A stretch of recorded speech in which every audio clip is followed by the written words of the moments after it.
They called her Shadow Reaper. To most, it was a joke, a nickname that sounded too dark for a quiet mechanic stationed on a forgotten desert base. The general thought so too, until the night the sky went black, and Shadow Reaper answered the call. If you believe real legends don't announce themselves, they rise in silence. Keep watching. The Nevada desert didn't care about rank or reputation.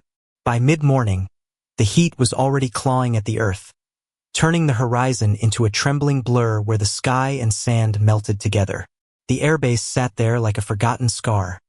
Hangars stretched in long, sunburned rows, their corrugated roofs groaning under the dry wind. The sound of engines never stopped here. It wasn't the proud thunder of takeoff, just the grinding hum of maintenance. Machines being kept alive for missions that would happen somewhere else, flown by someone else. That was Corporal Riley Nash's world. She moved through it quietly, head down, sleeves rolled up, the smell of hydraulic fluid and burnt oil clinging to her skin.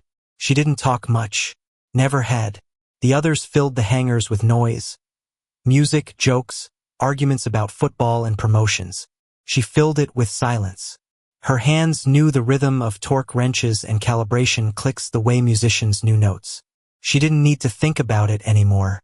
The work wasn't glamorous, but it was honest. She liked things that made sense. Bolts, pressure readings, clean data. People were harder to fix. The pilots had nicknames for everyone. Some were earned, most were given out of boredom. Hers came after a night exercise when one of the Apaches came back with rotor damage, and she was the only one still awake to fix it before dawn. When the bird took off again under starlight, someone had called out from the flight line, "Look at that!" Shadow Reaper brought her back from the dead. Stuck. At first, they said it with a grin, a half-laugh that carried a mix of respect and teasing. But over time, Shadow Reaper turned into something they said with smirks when she passed by. She never reacted. That was her advantage. The truth was she'd been a pilot once. Not a long time ago, not in another life. Just long enough for her hands to remember the throttle's weight and her bones to remember what it felt like to lift from the ground. Then came the crash. Not her fault, but the kind of not your fault that ends careers. One bad line in a report, one signature too quick, and the sky was gone. The Army didn't fire her. They just reassigned her to maintenance, a place where the quiet ones disappear. That's where she stayed, until the name came back. The day started like all the others. Dust, heat, silence. Riley was under an Apache with a light kit and a rag tucked in her pocket, tightening a pressure valve. Music echoed faintly from the next hangar. Something upbeat, too loud. She didn't look up until she heard boots stop beside her. "Morning, Reaper." It was Lieutenant Harris, 26, sharp smile, the kind of man who treated everything like a dare. He held a clipboard like it was a prop in his own performance. "You tighten my bolts yet, or are you still blessing the machine?" he said. She slid out from under the chopper, stood up slowly, and wiped her hands on a rag. "If you're talking about 407, it's flight ready. If you're talking about your ego, it's leaking pressure again." He laughed, but his smile faltered just a little. "Still got that attitude, huh? Still got those loose bolts," she said, and went back to work. He walked away, muttering something to another pilot. She didn't hear it, didn't care. The Apache hummed under her fingertips like it was breathing. Machine snevalit. By noon, the sun was merciless. The runway shimmered like liquid glass. Riley took her lunch, protein bar, lukewarm coffee, and sat outside the hangar door in the sliver of shade the wall allowed. From there she could see the desert stretch forever. A convoy of trucks crawled across the distance, a ghostly blur through the heat haze. Training exercises, probably. The kind that didn't need her, didn't notice her. She reached into her pocket and pulled out something she wasn't supposed to have anymore. A small metal tag, scratched and dull. Her call sign etched on the back. Shadow Reaper. She'd kept it after the crash, even though they told her to hand everything in. When she closed her fist around it, she could almost hear the blades again. The deep, rhythmic whomp of rotor wash, the vibration that lived in her bones. The sky had been her first home. Losing it had felt like being buried alive. She looked back toward the hangar where the Apache sat gleaming in the heat. Its nose pointed toward the desert like it was waiting for orders that would never come. She felt that too. Waiting for something. That evening, the base quieted down earlier than usual. A storm was building, dark clouds creeping across the mountains, static in the air. Riley finished her maintenance log, hung her tools on the rack, and checked the fuel line one last time. Habit. Ritual. Reaper! Someone called from across the hangar. It was Staff Sergeant Boone, the crew chief. You heading out or camping in here again? Depends, she said, not looking up. On what? Whether the roof leaks. Boone chuckled, shaking his head. You know, for someone who doesn't talk much, you've got sharp edges. She finally met his eyes. Keeps the hands steady. Outside, thunder cracked, low and distant. The wind picked up, carrying the smell of rain and dust. She closed the hangar door halfway, leaving just enough of a gap to see the horizon. For a long while, she stood there in silence, watching the lightning flash over the desert. Every time it lit up the sky, her reflection flickered in the helicopter's glass, the mechanic and the pilot overlapping for just a second before fading again. The name Shadow Reaper wasn't a joke. It was what was left when the world took everything else. And though no one knew it, she was still waiting for the sky to call her back. It was the sound of the hangar door slamming shut that pulled Riley back to reality. The storm had passed during the night, but the air still smelled of ozone and oil. Everything felt heavier, the kind of morning when the world seemed to hold its breath. The base commander had called for a full systems check. No one said why. They never did. But she'd seen the pattern before. Too many choppers grounded. Too much tension in the voices over comms. Something was coming. Riley tied her hair back, rolled up her sleeves, and started another long day of work. The hangar was quiet except for the click of her wrench and the occasional hiss of compressed air. Morning light came through the high windows, cutting through the haze like blades. She was running diagnostics on an Apache's targeting system when the sound of boots echoed behind her. Slow, heavy, deliberate. She didn't need to turn around to know who it was. Corporal Nash. The general's voice was gravel, dry as the desert. General Kincaid wasn't the kind of man who spoke unless he had to. His presence filled the space before his words did. Riley turned, wiping her hands on a rag. Sir, your section chief says you've logged more solo maintenance hours than anyone on this base. Yes, sir. Any particular reason for that? I don't sleep much. Kincaid studied her face like he was reading a classified file. That what they call humor, Corporal? Not really, sir. He nodded slowly, glancing at the helicopter. You keep this bird in better shape than the ones the pilots actually fly. Machines don't argue, sir. That earned the faintest smirk. You always this blunt? Only when someone's listening. Kincaid chuckled under his breath, then took a step closer. His eyes weren't unkind, but they carried the weight of someone who'd buried too many names under sand. You used to fly, didn't you? The question hit harder than expected. Her pulse stumbled, but her voice didn't. No record of that, sir. Didn't ask for the record. I asked you. Silence. The kind that could crack concrete.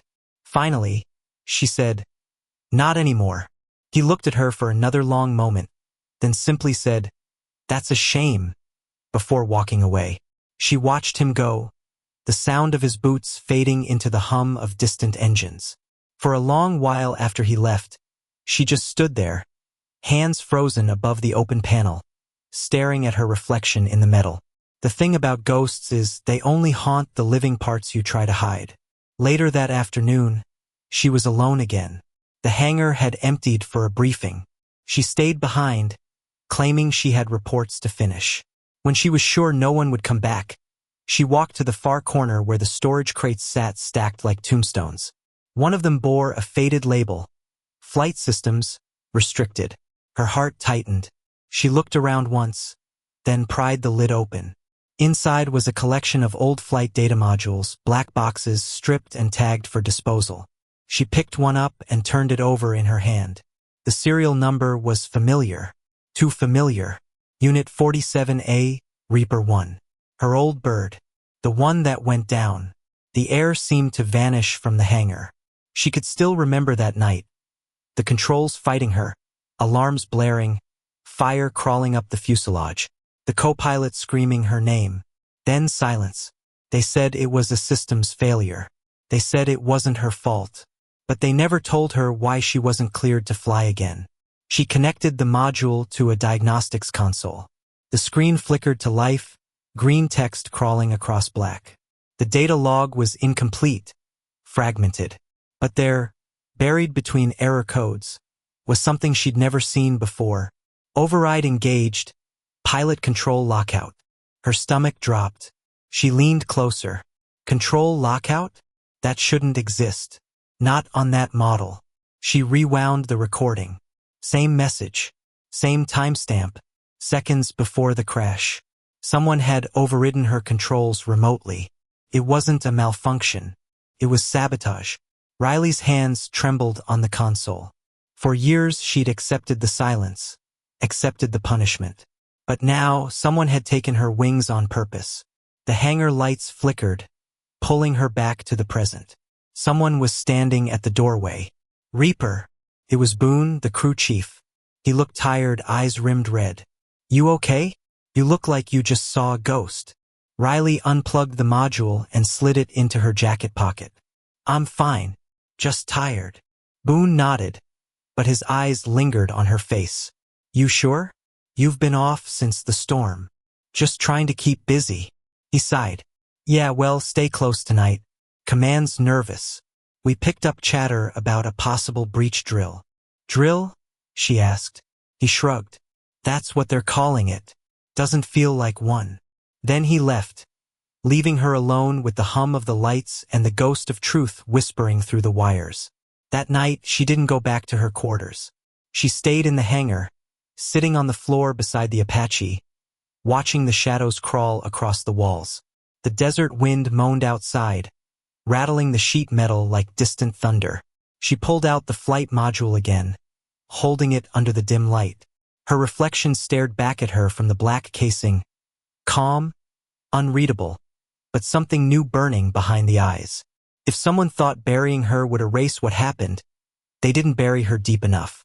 She reached up and placed her palm against the Apache's hull. The metal was cool, silent. I'm not done, she whispered. Not yet.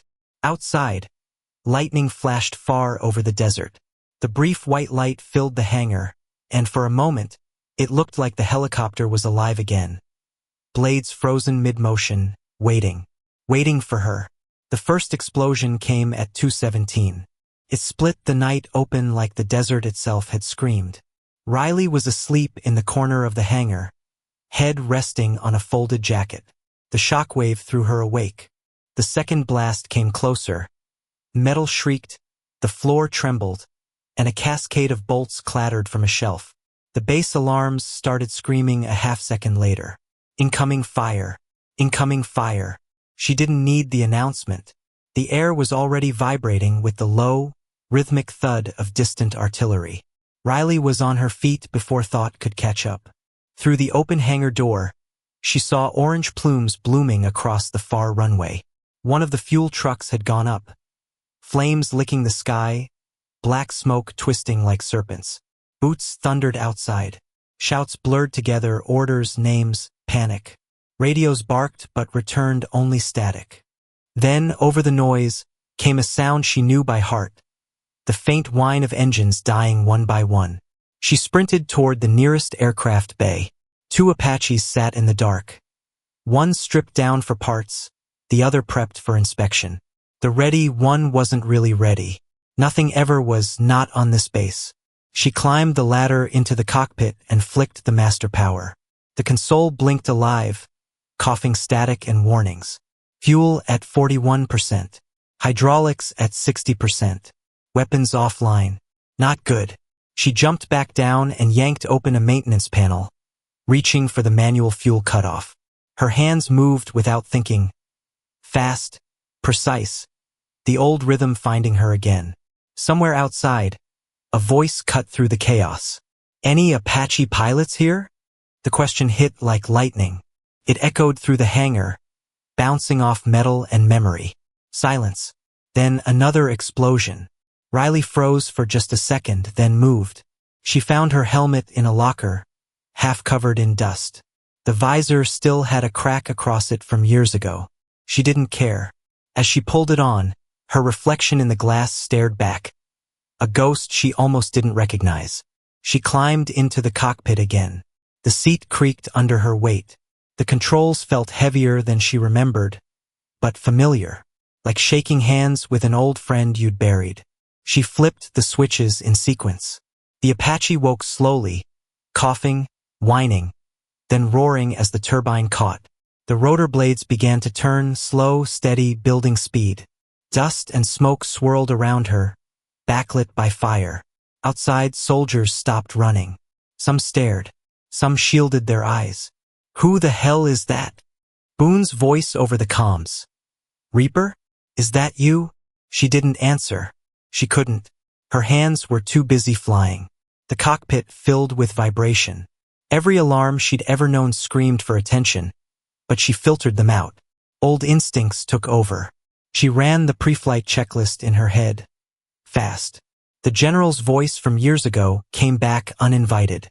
"You lead the machine. Don't let it lead you." She smiled under her breath. "Copy that, sir." The Apache lifted. The ground fell away, the hangar shrinking below her until it was just a patch of shadow between fires. The horizon burned red. The night sky glowed with tracer rounds, like dying stars. "Reaper?" Boone's voice cracked through static. "You are not cleared for. Clearance denied." She cut in, tone flat. "Mission accepted." The radio went silent. Below her, the base perimeter was in chaos. Trucks overturned. Barricades shredded. Enemy vehicles, 6, maybe 7. Advancing through the outer field, muzzle flashes bright against the dark. Riley adjusted the collective, the bird banking low and fast. The Apache responded like it remembered her too. Heavy but eager. She lined up the first pass manually, no targeting system, no support. Just instinct. The rocket screamed downrange, bright white arcs cutting through the night. The first impact hit dead center. The second took out the lead vehicle. The desert lit up in a chain of explosions. Inside the cockpit, the vibrations rattled through her bones. She gritted her teeth, fighting the control stick as shockwaves rolled back up at her. She heard shouting over the base radio. "Holy hell! Who's flying that bird?" "Reaper! Reaper's in the sky." The word spread like electricity through the comms. Half disbelief, half relief. Reaper's flying. She swung the Apache around for another pass. Enemy tracer fire sliced through the air, glowing red and green. One round pinged off the canopy, another punched through the tail fin. The warning lights screamed again. "Come on, girl," she whispered. "Hold together." The Apache groaned but obeyed. She dropped altitude, skimming so low the rotor wash kicked up a wall of dust behind her. "Reaper 1, what's your status?" Boone again. "Functional," she said. "For now. Command wants you grounded. Tell Command the sky's already taken." A blast tore through the far ridge, enemy mortar fire. She jerked the controls, pulling the helicopter sideways, missing the shrapnel by feet. Her heart slammed in her chest, but her focus didn't waver. She'd been here before, the edge between chaos and control, between life and silence. It was terrifying and holy all at once. That's why she came back. She lined up the ridge on her HUD manual aim again. The reticle blinked red, then green. She fired. The ridge erupted in a storm of flame. The shockwave rolled across the valley, scattering the last of the enemy vehicles. And just like that, the gunfire stopped. Only the rotors filled the silence now. She circled once, twice, scanning the field. The base was still standing, barely, but it was standing. Her voice came through the comms, steady, flat. Targets neutralized. Perimeter secure. No one spoke for several seconds. Then, over the static, came the general's voice, low, almost reverent. "Reaper, welcome back." She exhaled, closing her eyes. For the first time in years, The sky didn't feel like something she'd lost. It felt like something she belonged to. The Apache hovered over the smoking desert, blades slicing through the last remnants of darkness. Dawn was coming, cold, blue, endless. And for the first time, Shadow Reaper wasn't a name spoken as a joke. It was a warning. Dawn broke with a strange kind of stillness. The smoke from the night's battle drifted low over the runway, thick and gray, blurring the horizon. Ash fell like snow. The base was quiet for the first time in hours, but it wasn't peace. It was that fragile silence that comes after survival, when no one's sure whether to celebrate or brace for more. The Apache stood at the center of it all, its armor streaked with soot, paint scorched, rotors still ticking from the heat. Riley sat beside it, helmet off, eyes fixed on the desert where the enemy had disappeared. Her face was calm, but her hands shook ever so slightly, the aftershock of adrenaline leaving the bloodstream. Boots crunched behind her. "Corporal Nash," the general said, his voice low but steady. She didn't turn. "Sir." He stepped closer, looking over the helicopter. "That machine shouldn't have even been able to start last night." "It wanted to," she said. He studied her profile. "You disobeyed every protocol we have." "Yes, sir." "You flew without clearance." "Yes, sir." "You also saved the entire damn base." She turned then, meeting his gaze. Her eyes were tired, rimmed red, but sharp as glass.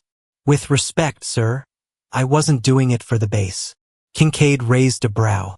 "No, I was doing it for her," she said, nodding toward the Apache. "And for the ones who didn't come back." The general looked at her for a long moment before speaking again. "I saw your name once, buried in a crash report. You were grounded after Flight 47A. Official cause, system malfunction. But the data said otherwise, didn't it?" Riley froze. The morning wind tugged at her sleeve, carrying the smell of fuel and dust. He continued quietly, "I know about the override. You weren't supposed to survive that crash, were you?" She finally spoke, voice low. "They took my control mid-flight. Someone wanted me gone." "Someone inside," he said. "Maybe, but that's above my pay grade now." Kincaid nodded slowly. "Not anymore." She frowned. "Sir." Before he could answer, the base sirens screamed again. "Alert! Perimeter breach. South Ridge." The words punched through the air like gunfire. Riley was already moving. She sprinted toward the Apache, boots pounding against the concrete. The general shouted something behind her, but the words were lost to the roar of engines starting across the base. Through the smoke, she saw shapes on the horizon. Dozens of vehicles, rolling fast and close. The enemy hadn't retreated. They'd regrouped. "Damn it!" Boone's voice cracked over comms. "They're coming back with armor." Riley climbed the ladder 2 rungs at a time, swinging into the cockpit. The switches responded under her hands like muscle memory, power, ignition, hydraulics, fuel feed. The bird coughed once, then roared back to life. The general's voice came through the radio. "Reaper, you're grounded." "That's an order." She smiled faintly. "With respect, sir, so was I last night." Then she pushed the throttle forward. The rotors thundered overhead, slicing through smoke. The Apache lifted again, kicking up a storm of dust that swallowed her silhouette. The sky above was darker than before, heavy clouds rolling in from the west. Lightning flashed faintly behind the mountains. "Reaper 1 airborne," she said. The general stood outside the command tent, headset pressed to his ear, eyes on the rising aircraft. "God help us all," he muttered. The convoy below was larger this time, 24 vehicles, heavy guns mounted on the lead trucks. They came in waves, dust plumes rising like smoke signals. Riley banked hard left, using the terrain as cover. The Apache's sensors blinked warnings, ammunition low, hydraulics unstable. None of it mattered. "Come on, girl," she whispered. "One more flight." She broke from the ridge and dove. The ground rushed up at her. Then she pulled up at the last second, releasing a volley of rockets that slammed into the lead vehicles. Fire and sand erupted together, painting the desert red and gray. Tracer rounds clawed up at her from below, A storm of red light. One grazed the rotor. The Apache jolted, alarm screaming. "Not yet," she hissed, fighting the stick. "You stay with me." The helicopter steadied. She came around again, faster this time, weaving through smoke. Each pass she made tore holes in the enemy line. Each shot counted. But the ammunition was bleeding out, one missile at a time. Her breath came in short bursts. Sweat stung her eyes. The radio buzzed with half-broken transmissions. Boone shouting coordinates, the general calling for backup that wasn't coming. This was it. When the last rocket fired, she didn't pull away. She dove lower, down where the sand met the smoke, weaving between explosions. Her guns were empty, but she still had one weapon left, the helicopter itself. She lined up on the last artillery truck, massive, armored, its barrel turning toward the base. "Not today," she whispered. She flipped the Apache sideways, squeezing between two burning wrecks, and unleashed the last of her 30mm rounds. The truck erupted, a wall of fire swallowing the desert floor. The shockwave hit her seconds later, slamming the bird sideways. The controls kicked like a living thing. "Reaper!" Boone yelled through static. "You're hit." "I know." The hydraulic pressure plummeted. The stick went stiff. The Apache began to spin. She gritted her teeth, forcing every muscle in her arms to fight the torque. The world turned into a blur of sky and sand. "Come on!" she screamed, and somehow, impossibly, it leveled out, just enough. She guided the helicopter back toward the base, smoke trailing behind like a black ribbon. The runway shimmered in the distance. Boone's voice came through again, broken but urgent. "Reaper, you don't have landing gear." "Abort." "Negative," she said softly. "We're going home." She killed the throttle, gliding low. The Apache skidded across the tarmac, sparks tearing from the belly. The sound was deafening.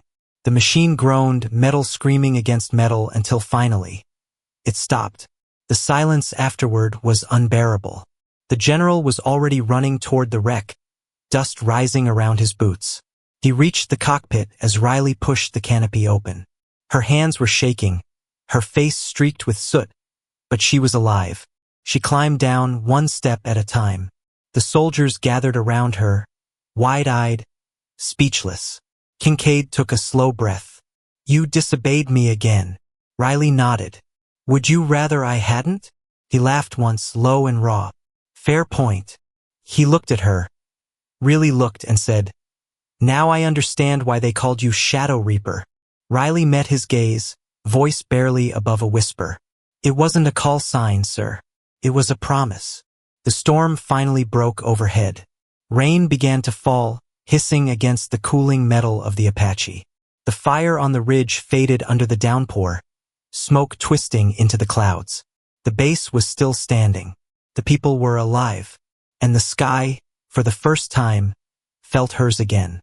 3 days after the last fire burned out, the desert went silent again. No alarms, no gunfire, just wind moving through the hangars and the sound of flags snapping in the heat. The cleanup crews worked from dawn till dusk, clearing twisted metal and burned-out vehicles. The air still smelled of smoke and jet fuel. But the base was alive. Against all odds, it was alive. General Kincaid stood at the edge of the runway, hands clasped behind his back, staring at what was left of the Apache. The helicopter was more scar than machine now. Armor plates warped, paint blistered, tail rotor half gone. Yet even broken, it looked defiant, like something that refused to die. Beside it, Riley Nash was tightening a bolt with a torque wrench. She moved slower than usual, one arm still in a sling, but her expression hadn't changed. Calm. Focused. The general watched for a long time before saying, "You know, regulation says that thing's supposed to be scrapped." Riley didn't look up. "Then regulation's wrong." He smiled faintly. "You don't make this easy, do you?" "No, sir. Machines deserve better." He took a step closer. "So do people." She paused at that, finally setting down the wrench. "Most people don't know what to do with silence, sir. It makes them nervous. And you, I learned to live in it." He looked down at the data tablet in his hand. The report stared back at him, waiting for his signature. Incident 407B. Unscheduled engagement. Unauthorized flight. Pilot, Corporal Riley Nash. The regulations were clear: automatic court-martial, possible discharge. But the world wasn't built on regulations alone. He thought of the night before. The orange light of fire reflecting off the canopy. The shape of the Apache cutting through the storm. The voice in his headset that sounded calm even as death clawed at the horizon. She hadn't flown for glory. She'd flown because nobody else could. He closed the tablet. "I'm supposed to send this up the chain," he said. "I know. Any idea what they'll do with it?" Riley wiped her hands on her sleeve. "Erase it." He nodded. "Probably." A pause. Then he asked quietly, "Why didn't you tell anyone about the override?" "About the crash." "Wouldn't have mattered," she said. "I'd still be grounded. They don't like ghosts in the cockpit." "Then why fly again?" She looked at him. "Because when you've already crashed, the fall doesn't scare you anymore." The wind carried her words out over the runway, into the empty desert beyond. That night, the general sat alone in his quarters, the tablet glowing on his desk. He'd rewritten the report 3 times. None of it felt right. The language was too clean, too detached. It couldn't capture what he'd seen. He opened the voice log instead. The recording played static at first, then the sound of rotor blades, faint and rhythmic. His own voice came next, tight with disbelief. "Reaper, you are not cleared for takeoff." Her reply followed, calm and unshaken. "With respect, sir, so was I last night." He listened again and again until the words became something else, something that felt like faith. He closed his eyes. When he opened them, he began dictating. Addendum to Incident 407B. The actions of Corporal Riley Nash directly prevented the fall of this installation and the loss of all personnel. Her conduct under fire demonstrated extraordinary skill and composure beyond formal qualification. Recommend full reinstatement of flight status, effective immediately. Note: Shadow Reaper is not a call sign of fear, but one of respect. The name belongs to the sky now. He saved the file but didn't send it. Some things weren't meant for bureaucracy. Some belonged to legend. At sunrise, he walked out to the hangar again. The desert was painted gold and silver, the kind of light that makes everything look temporary. Riley was there, as always, sleeves rolled up, checking fluid lines on a training chopper. "Morning, sir," she said. "Morning, Reaper." She frowned. "Thought we retired that name." "Not anymore," he said. She gave a quiet, knowing smile. "That name was never about me, sir. It's about what comes after the noise." He tilted his head. "Meaning?" She looked up at the sky, the light reflecting in her eyes. "It means the storm ends, but someone has to be there when it does." Hours later, when the new recruits arrived, they found the Apache still parked at the far end of the runway. Someone had stenciled words across its scorched hull, small and neat. "Shadow Reaper, she carried the sky." No one claimed to know who did it. No one ever painted over it. And when the wind passed through the base on quiet days, the hangar doors would rattle just enough to sound like distant rotor blades, faint and steady, as if the sky itself remembered her. Months later, in a small ceremony with no cameras and no speeches, the general placed a single patch on Riley's desk. The same black insignia she'd once been stripped of, wings etched in silver. He said nothing. Neither did she. She just picked it up, brushed her thumb across it, and whispered, "Guess the sky wasn't done with me after all." That night, she walked to the edge of the runway, helmet under her arm, stars burning over the desert. The horizon stretched forever, quiet and endless. She stood there for a long time, letting the wind hit her face. No rank, no medals, just the name that had once been a joke, and now was something else entirely. Shadow Reaper, the woman who had fallen, and rose again. And somewhere, far off in the darkness, a low hum began to rise. Not a ghost this time, just the sound of engines waking up, ready, waiting, because legends don't end. They just wait for the next storm. They called her Shadow Reaper. First, it was a joke. Then it became a name whispered with respect. And finally, a legend written in smoke and sky. No rank could define her. No report could contain her. When orders failed, when the line broke, when the world turned silent, she was the one who rose. Because true courage doesn't need permission. It doesn't wear medals. It just moves. Steady hands, calm eyes, and a will that refuses to die. She didn't chase glory. She carried the sky. This is Endless Stories, where courage never ends, and every silent hero deserves to be heard. If you honor those who rise without being asked, share her story.